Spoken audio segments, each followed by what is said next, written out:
पुण्यात्मा विचार करने की बात है कि श्री कृष्ण जी और श्री रामचंद्र जी और श्री विष्णु जी अपने श्राप को, अपने पाप को, कर्म दंड को नहीं समाप्त कर सके, नाश नहीं कर सके, उपासकों का कैसे कर देंगे वह? जैसे श्री विष्णु जी को श्राप दिया था नारद जी ने, और ये श्राप दिया था कि नारद जी के मन में विवाह कराने की प्रेरणा होगी, और उसने देखा कि राजा की लड़की का स्वयंवर था, और उसमें लड़कियां अपनी मर्जी का पति अपनी इच्छा से सिलेक्ट करती थी, और राजा लोग बैठ जाते थे वहाँ सामने आके। नारद जी ने विवाह कराने की सोची, और फिर सोचा भी मेरा विवाह कौन करेगा, मैंने तो कचकोला कढ़ा रखा है, इतनी मोटी चोटी सिर पे, और शकल भी ठीक को ना। तो उसने सोचा कि भगवान विष्णु से उनका स्वरूप ले लेता हूँ। एकांत में जाकर टेलीफोन किया, याद किया, श्री विष्णु जी प्रकट हो गए।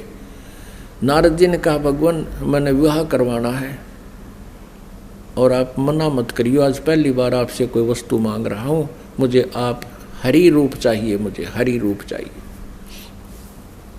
अर्थात आपका सुंदर स्वरूप मुझे दे दे। श्री विष्णु जी ने कह दिया तथास्तु।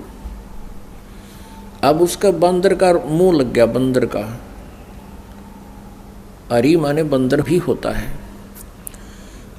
अब उसने सोचा नारद जी ने कि आज तेरे सुंदर कोई नहीं सभा में, और जाकर बैठ गया कुर्सी पर जच के। अब वह लड़की आई वरमाला लेकर, सामने देखा बालू बैठा। अब वह एक कदम पीछे से होकर आगे चली गई। नारद जी ने सोचा शायद लड़की की दृष्टि नहीं पड़ी मेरे ऊपर है। वहाँ से उठकर एक और खाली चेयर थी, दूसरे लोग वहाँ जा बैठा। जो वहाँ से भी लड़की आगे निकल गई, नारद जी कहने लगे भाई यह अंधी है क्या? और दूसरे तो बोला, साथी ने उसको यो दिखा दिया दर्पण, अगर देख अपनी शक्ल तो देख ले, हमने डर लगे तेरे थे। तब उसने देखा जब दर्पण यानी अपनी शक्ल देखी, उसने बिना गिनती की गाली दे दी विष्णु भगवान को, नारद जी ने। और उसी समय विष्णु जी आगे और विष्णु जी के गले में वरमाला उस लड़की ने डाल दी। तब नारद जी ने विष्णु जी से कहा कि तू सचमुच धोखेबाज है, जैसे आज मैं एक औरत के वियोग में रो रहा हूँ, एक जीवन तू सारा अपनी पत्नी के वियोग में रोएगा, तुम्हारा कभी मिलन नहीं हो पाएगा। उसी श्रापवश श्री विष्णु जी श्री रामचंद्र रूप में अयोध्या के राजा दशरथ के घर जन्मे।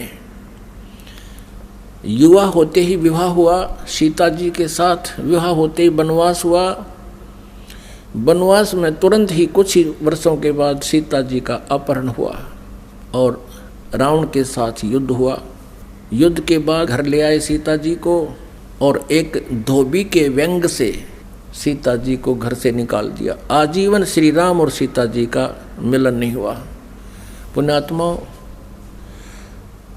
भले ही श्री रामचंद्र जी अयोध्या का राज करते थे, लेकिन जिस व्यक्ति का परिवार कहीं हो, उसकी पत्नी कहीं, बच्चे कहीं और वो कहीं,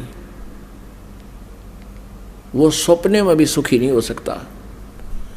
और अंत समय में जब उसने पता चला कि मेरे पुत्र लव और कुश यहाँ पर हैं, उन्होंने भी उससे नफरत होगी और उनसे बात करना पसंद नहीं किया,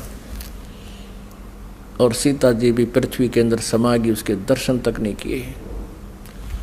पुण्यात्माओं, वैसे तो हम देखो ये भगवान माना करते थे, हमारी आंखें बिल्कुल बंद हो चुकी थी ज्ञान वाली। सीता जी को जब युद्ध के बाद घर लाना चाहा था श्री रामचंद्र जी ने, तो ये कहा था कि मैं परीक्षा लेकर घर चलूँगा, यदि तू परीक्षा में सफल होगी तो मैं मानूंगा तू निष्कलंक है, रावण से तेरा कोई संबंध शारीरिक नहीं हुआ, और यदि तू परीक्षा में सफल हुई तो खत्म हो जाएगी। क्या परीक्षा ली थी श्री रामचंद्र जी ने कि अग्नि में बैठा दी थी सीता जी को, आग लगा दी थी चिता बना के, और ये सोच लिया था कि यदि ये कलंकित होगी तो जड़ मरेगी टंटा कट्टे, और सही होगी निष्कलंक होगी तो जीवित रह जाएगी। तो सीता जी जली नहीं थी, परीक्षा में सफल हुई थी। उसके बाद फिर आकर के एक धोबी ने कह दिया, अपनी पत्नी ने कुट्टा था, वह कहता 2 दिन उस तक दुखी होकर अपने चली गई होगी मित्र प्यारी अपनी सहेली के यहाँ। और जब वो वापस आई तो उसने रात ने कुट्टा था और ये कह रहा था कि मैं ये दशरथ का बेटा रामचंद्र नहीं हूँ जो 12 वर्ष रावण के पास रही और फिर उसको अपने घर पे रखे बैठा है। उस समय राजा लोग एक विशेष न्यायकारी होते थे, भेष बदल कर अपनी नगरी में घुमा करते थे, कोई व्यक्ति दुखी तो नहीं है। तो रामचंद्र जी ने कान लाकर सुना तेरा जिक्र कैसे हो रहा है। उसने 2-3 बार दोहराई ये बात, इस बात पर कि मैं निंदा का पात्र बन गया हूँ सीता को घर लाकर। अगले दिन सीता को निकाल दिया कि मैं दुनिया की व्यंग नहीं सुन सकता और जाइए आप, मैं नहीं रख सकता आपको, आप रावण के पास रही हो। अब फुटे भाग हमारे इसे भगवान थे हमारे, गर्भवती पत्नी और अकेले निकाल सुबह भाग जाए यहाँ से, अरे कलेजा फटने हो जाता है। आदमी अकेला निकाल के देखो, वो तो एक औरत की जाति थी, कहाँ जंगल में जावे, और कहते हैं झाड़ झाड़ बैरी होता है स्त्री का। और ये थे हमारे भगवान, ये थे इनके करैक्टर, इनको हम कहते हैं मर्यादा पुरुषोत्तम। यह क्या मर्यादा थी भाई, एक गर्भवती पत्नी को और घर से निकाल देना, कितना मरो चाहे जीवे, ये तो कितना कट्टर स्वभाव होगा उस व्यक्ति का। अब कहने का भाव ये है पुण्यात्माओं, श्री रामचंद्र जी को जब पता चला, उसने अश्वमेघ यज्ञ करी थी, घोड़ा छोड़ दिया, लव कुश ने पकड़ दिया, रामचंद्र जी के छक्के छुड़ा दिए। सीता को पता चला तो दर्शन भी नहीं करे उसे, किसी के दर्शन करूं समागी धरती में। और श्री रामचंद्र जी ने आकर के वापस इसी दुख में सरयू नदी में जल समाधि ले ली, सरयू नदी में शरीर छोड़ दिया। उसके बाद फिर श्री कृष्ण रूप में जन्म हुआ और रावण के साथ युद्ध के दौरान श्री रामचंद्र जी ने सुग्रीव के भाई बाली को मारा था, एक वृक्ष की ओट लेकर, यानी धोखे से। तो उसका भी बदला देना पड़ा श्री कृष्ण जी के रूप में। वही विष्णु वाली आत्मा श्री कृष्ण जी हुई और बाली वाली आत्मा यानी राम वाली आत्मा श्री कृष्ण रूप में द्वापर में जन्मे। और बाली वाली आत्मा एक शिकारी बना और उसने एक विषाक्त तीर बनवा लिया और श्री कृष्ण जी के पैर में तलवे में तीर मार दिया विषाक्त, जिसके कारण उसकी मृत्यु हुई श्री कृष्ण जी की। श्री कृष्ण जी ने जब पूछा उससे, उस पारधी से, शिकारी से, शिकारी ने भगवान से कहा कि हे राजा, हे राजन, मेरे से गलती धोखे से आपके पैर में तीर लग गया। आपके पैर में पद्म है, ये चमक रहा था, दिन का समय झुरमट सी वृक्ष की छाई हुई थी और मैं शिकार के लिए घूम रहा था। आपके ये पद्म की रोशनी मुझे लगा जैसे मृग की आंख है हिरण की, मैंने धोखे से गलती से तीर मार दिया और ये तो विषाक्त है, अब आप जी नहीं सकते, मुझसे धोखा हो गया, गलती होगी, माफ़ करो, क्षमा करो। तब श्री कृष्ण जी ने कहा कि बाली, ये तेरे से धोखा नहीं हुआ, ये ऐसा ही होना था भाई, मैंने तेरे को धोखे से मारा था त्रेता युग में और आज मैं वो बदला दे चला हूँ। अब दुर्वासा जी ने श्राप दिया था यादव कुल को, श्री कृष्ण जी के कुल को श्री कृष्ण जी के समक्ष ही श्राप दे दिया था कि यादव कुल का नाश होगा। किसने? इस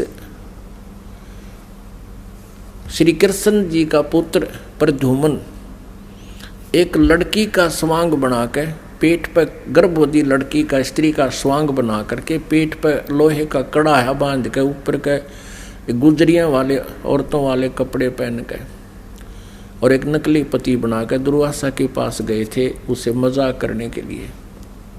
और ये पूछा था कि हे ऋषि, सुना है आप भूत भविष्य वर्तमान की सभी बता देते हो, त्रिकालदर्शी हो, बताइएगा इसके लड़का होगा या लड़की। तब दुर्वासा ने ध्यान से देखा कि तो बकवाद कर रहे हैं।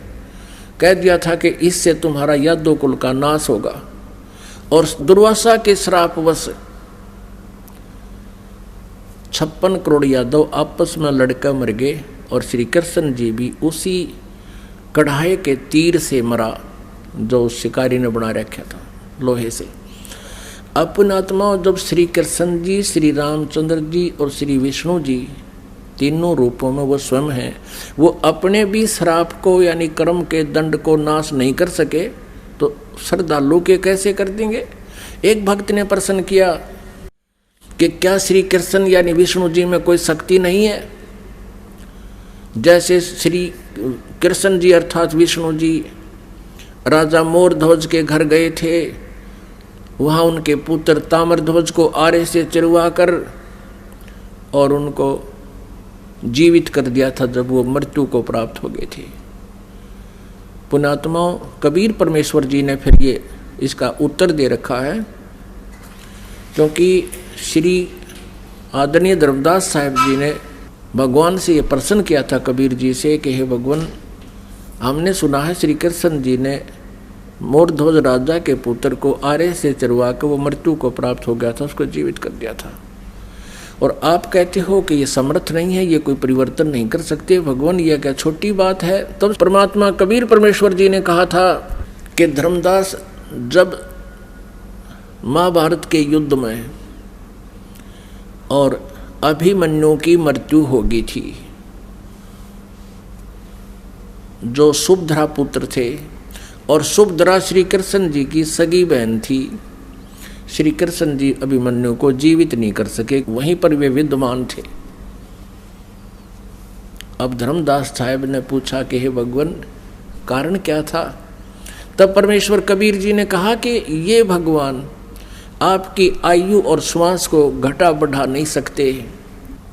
अभिमन्यु की आयु इतनी थी, उसके प्रारंभ में ये परिवर्तन नहीं कर सकते।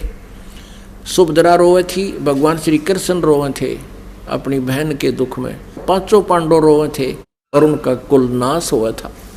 तो वहाँ थी समर्थता दिखाने का समय, वहाँ था उसको जीवित कर देते। और वहाँ क्यों जीवित कर दिया ताम्रध्वज को? क्योंकि उसकी आयु शेष थी, उसके श्वास शेष थे।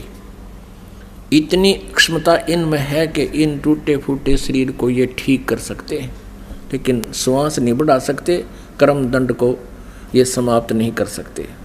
जैसे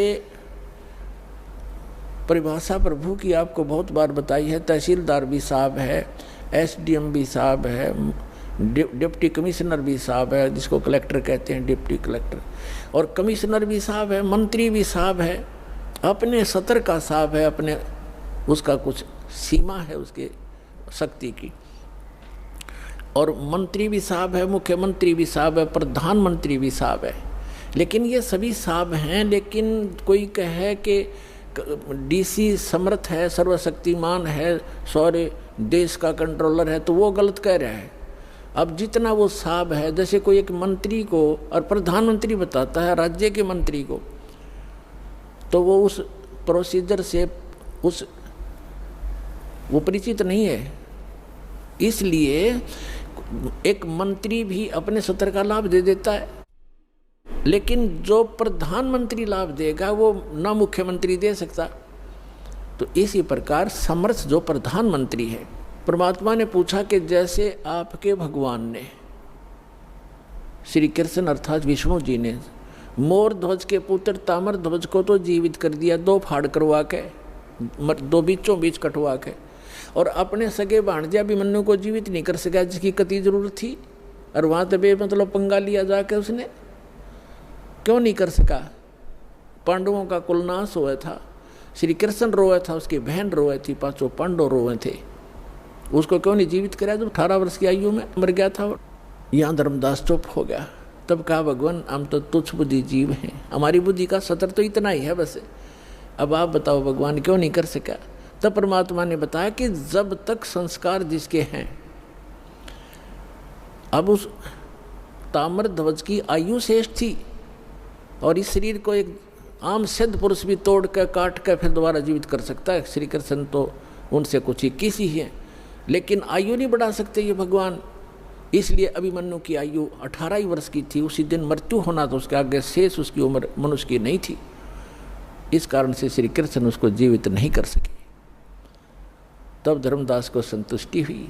तब परमात्मा ने कहा था कि समर्थ का शरणागहो रंगोरी हो और कबू ना हो अकाज राम रंगोरी हो।